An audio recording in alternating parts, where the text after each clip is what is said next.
Hello Sahil, কোথায় আছিস তুই? না ভাই, বৃষ্টি হচ্ছে, রাস্তার সাইডে দাঁড়িয়ে আছি। হ্যাঁ আমি আসছি রাখ, আসছি। এ দাদা খেয়ে যা, তোর জন্য বিরিয়ানি রাখা আছে। আসছি পরে আসছি, আগে মিষ্টি খেয়ে আসি। কি হলো? কিছু খাবার থাকলে দাও, আমি খিদে লেগেছে। কিছু তো নেই, দাদার জন্য বিরিয়ানি রাখা আছে। আরে ওইটাই দাও, আমার 140 টাকা খিদে লেগেছে। ঠিক আছে, হাত মুখ দিয়ে বসো, খেতে দিচ্ছি। ঠিক আছে।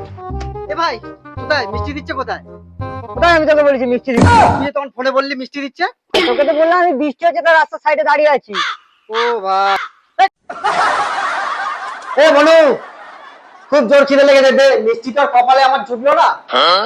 হ্যাঁ দা, খাবার তো আর নেই। যা খাবার ছিল তো জিজু খেয়ে নিয়েছে।